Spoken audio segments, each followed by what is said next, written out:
What positive trends do you see today? The ones most likely to unfold first? If things are moving with love, with joy, with ease, what's ready to grow? I'm extremely pragmatic, so I'll put it this way. Ukraine has enormous potential, and it needs to be used. Germany has enormous potential, and it needs to be used. Kazakhstan has enormous potential, and it needs to be used. Spain has enormous potential, and also it needs to be used. France also has great potential, but it will need to show some flexibility. Still, it can absolutely be used. Now, what I see, and I say this based on what I know, I'm not going to talk about some Eritrea or Papua New Guinea simply because those places aren't close to me personally. But I'll say this clearly. If there's one place where I'd be ringing every bell I can, urging society to shift toward love, it's China. And everything should be done to help change the trajectory in Belarus. These are the two countries that, in terms of energy exchange, are at risk of being disconnected from the power grid. Because what's happening is this: a huge number of probable realities have reached a point where if these current ways of perceiving the world and building social systems continue, these two structures and the people living within them could simply cease to exist. So, this idea, especially common in financial models, that the world is divided into West and East, and that the East is going to dominate the future, are you saying that's not really the case? The question here is really about one thing.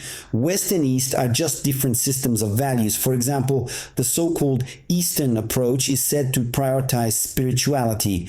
But if there's no love in that, then what you get is deception, or worse, degradation and cognitive decline. That's just how the body tries to protect itself when love is missing. Dementia? Not exactly dementia, because when children grow up lacking basic intelligence from the start, it's usually because they've been raised in the energy field of people who aren't very progressive or flexible in how they see the world. As for China, the reason things are the way they are is quite simple. Children there haven't been born out of love, but out of obligation. It was about doing what was right because of birth restrictions on how many boys or girls were allowed. They were only allowed to have one child. Right. We don't even need to get too deep into that. But the trend was clear. A massive number of children were being aborted from the start. Mostly girls. Girls are the ones responsible for the earth, and boys, they're responsible for the cosmos. So energetically speaking, China has died about 3 times already. And what's more, that place, it's actually the cradle of spirituality. The cradle of spirituality. But what happened? The energy informational structures that were created without love established a post-communist system there. And if you've never experienced it, try talking to the Chinese. You'll quickly realize that their version of Soviet-style control is 10 times more intense than what existed in the Soviet Union, which already had massive restrictions. And yet, this is a spiritual nation. A nation that can only truly live through spirituality and love, but they were stripped of their love for children, and they started following a trend of sacrificing their own children in the name of survival, in the name of prolonging their own lives. Now even their housing is being taken away, and housing energetically is maternal energy.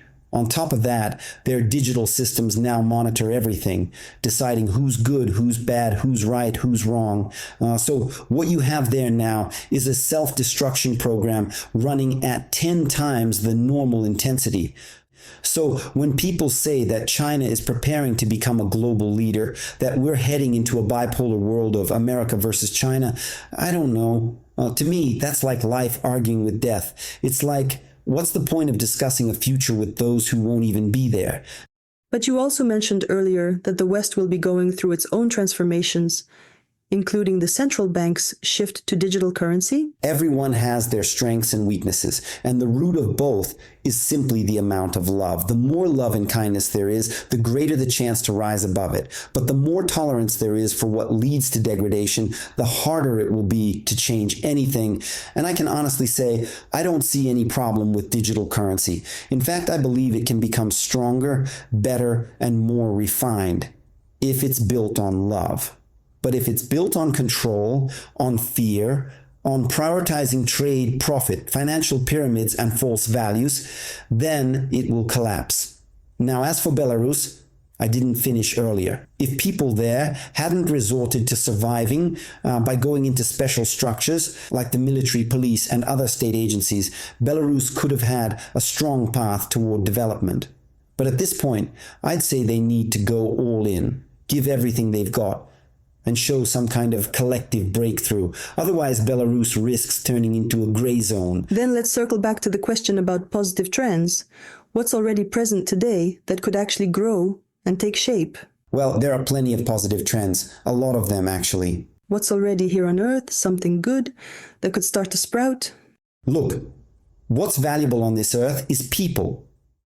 Seriously, people are the most valuable resource, men and women. And right now, one of the most promising trends we have is simply remaining men and women. That's probably the greatest potential we hold, human potential. What do we need to do with it? We need to value it, and we need to love it. Yes, education is good, but when we educate through dead knowledge, it's only good for a little while, because that kind of knowledge is driven by fear, and when new knowledge emerges without any real foundation, people believe in it anyway. Just remember the Spanish flu. It wasn't the flu at all. It was just a scheme. Someone saw an opportunity to make money by producing vaccines and treatments for a disease that had nothing to do with what was actually happening. And through that, the population was reduced because real living people were sacrificed in the name of dead knowledge. And I'll tell you something else. Unfortunately, sacrifice has become the foundation of modern life. If you really think about it, we're all constantly sacrificing something, even when we eat. And vegetarians may say, hey, wait, it's the meat eaters who are sacrificing animals. But in reality, they're just sacrificing plants instead. Let them scream all they want, we say, and still eat them alive. So this is the tendency. Someone invented the excuse that if they eat live plants, at least they're not eating dead animals. So basically, the greatest resource people have today is the human being themselves, but someone will immediately argue, what about the government? What about the oligarchs, the globalists, taxes? Everything's crushing us. Where do we run? Look, the only thing crushing us is our own internal state. I remember this one movie. It had a scene where these strange creatures would only attack a person when they resisted, got tense, panicked, or tried to fight back. But the moment that person relaxed, they let go, the creatures would leave them alone because they were feeding on that energy. That's why I once said, let's imagine a kind of fantastic version of the present day where each person starts paying taxes with love, where people start paying for heat, electricity, fuel, restaurant bills, massage appointments, concerts, all with love and joy. It doesn't matter if it's a big bill or a small one, whether it feels fair or unfair. The point is, you pay it with love. Just imagine that state. In that very moment, corruption would end. Governments that fed on dead energy, on greed, on people's unwillingness to pay, would collapse and step down. The entire institution of government, I think, would collapse instantly. Because when I looked at who the so-called corrupt really are, they're just processors of negative energy. They exist to absorb the energy people produce when they pay taxes unwillingly or do anything out of obligation instead of love. Everything that was built in a state of resentment or inner resistance gave rise to those who now recycle that energy. And as soon as we move into what you might call a zero-waste state of being, we'll no longer need spiritual landfills or energy processing factories in the form of governments, corrupt officials, wars, or pandemics. All of those exist only to recycle distorted energy and the people who generate it. And if those same people happen to have developed abilities, knowledge, skills, or potential, then the blowback will be many times greater. All right, but are there any technologies or economic systems that feel so outdated now that they're just going to disappear soon? What's the first thing that's going to collapse if we really start moving in a constructive, creative direction? Look, paper money is definitely on its way out. It's going to disappear. And honestly, it's not even beneficial anymore. It carries the energy of everyone who has come into contact with it. Literally, after just 3 or 4 people, it already starts to have a serious energetic impact on whoever comes into contact with it next. And I'd like to say, no way, never use digital currency. On the contrary, believe me, using a credit card or debit card is 1,000 times more efficient than using cash, especially if, God forbid, you're still lacking love, still holding on to resentment, fear, or rigid conservative thinking. Then before you spend that cash, you'd almost have to pray over it first. Fill it with love. Only then should you hold it or pay with it. And even then, there's no guarantee you won't absorb some of the unresolved energy from the people who handled that cash before you. Because every currency holds an energetic imprint, a collective field of everyone who has used it, spent it, or simply held it. It's like karmic inheritance. The same way karma is passed down from grandfather to son to grandson, and from grandson to great-grandson. Just imagine that entire energetic chain multiplied by 1,000, and that's roughly the scale of what you're dealing with when you use dollars, euros, or the whole energetic load they carry. But you've also said that Bitcoin isn't exactly clean either, with all the pyramid schemes that have been built around digital currencies. The issue with Bitcoin is simple. It has very little productivity, and it's saturated with people operating out of greed, fear, weakness, and not the purest of intentions. It's like this. When you don't want to do anything, you just throw your money into something like MMM or a pyramid or Bitcoin, and suddenly it skyrockets from 500, 700, or 1,000 to 16,000 or even 20,000, and you feel like you've done nothing. But it's empty, just like you are in that state. And when someone who's empty, greedy, and passive comes into contact with the energy informational structure of Bitcoin, they get an amplification of whatever's already in them. And you remember, I predicted Bitcoin would grow. But I also said, guys, I'm not touching it, because the amount of love I carry will never be enough to balance it out. I remember people commenting when Bitcoin spiked. Oh, Alexander told everyone not to buy it, but he probably grabbed 10 coins for himself. It all comes down to love. If we measure everything through inner state, through the amount of love we're in, we'll always win. But if we measure things in money, quality, or pure practicality, we'll always lose, because in the end, love wins. And right now, the ones who created this world, let's call it God for simplicity, are fed up with this lifeless state of knowledge, because we have access to all the information that has ever existed across all time.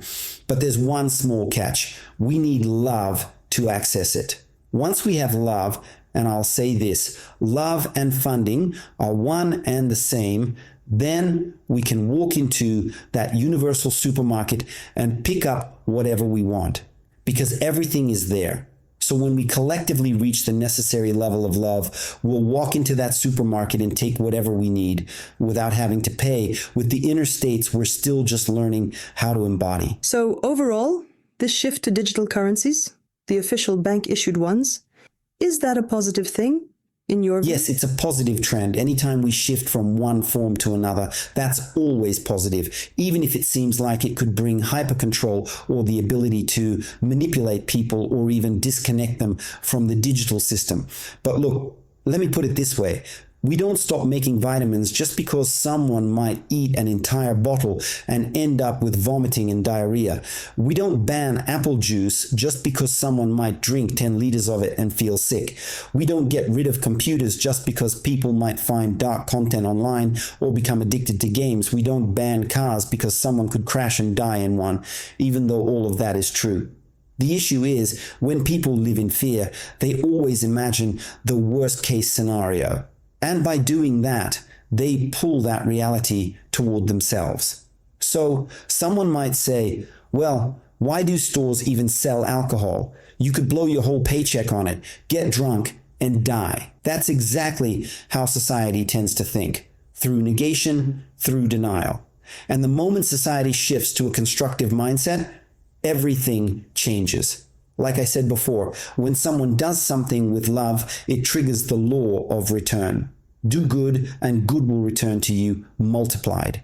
And if we start doing that collectively, that's when the entire system shifts to new principles of interaction, ones we've never seen before. It's like when you take an egg and some sunflower oil and end up with mayonnaise. You don't expect that result just by looking at the ingredients, but when you combine them, something completely new is born as something unpredictable. And the same thing happens when we start doing things at scale with intention. They evolve into forms we could never calculate in advance because we're still trying to calculate using outdated models. Why do those old models still work? Because we're still leaning on dead beliefs. You know the times where someone says, "I love you," and gets slapped in the face because that "I love you" came from the head, not the heart, and the energy behind it was off. And someone else might say, "I hate you," and get hugged and kissed in return, because behind those words was a huge amount of sincerity, tenderness, and inner agreement. So, in any moment, whatever we do, it all depends on our inner state. Some people say Toyota is the most reliable car, and they drive it for years, no problems. Others sit behind the wheel of the same car, and everything falls apart, because the person's inner state, their rigid, destructive mindset, energetically breaks the car. You mentioned electric vehicles and how battery disposal and all those related issues actually have a psychological impact. Elon Musk is 100% right. What he's doing will destroy planet Earth in the near future. And that's why he says we need to go to Mars. He knows exactly what he's doing and where it's headed. His intuition works perfectly. It's like this. If you keep hitting your fingers with a hammer, you'll eventually have no fingers left. And he sees that clearly because he's leading the world exactly, well, where it's now being led. So what do you see happening? Will Elon Musk, or rather the egregores that act through him, will fight with everything they've got. They'll resist and defend their child, a dead child. But now all the other brands are shifting toward it too. I'd put it this way. It's contagious. But it's still going to change. I see that we'll be forced into love until we finally fall in love, which means we still have a choice, either enjoy the process or be violated by it. In any case, nothing truly awaits Elon Musk, but if we keep supporting him, then not much awaits us either. That's how it is. So if we keep our distance from all of that, and stand for fairness in how things are shared, rather than supporting the idea of taking something from someone just because they're weaker, then most likely we won't end up being recycled along with those who are clapping the loudest and saying, "Elon Musk is the greatest thing I've ever seen or heard in this world."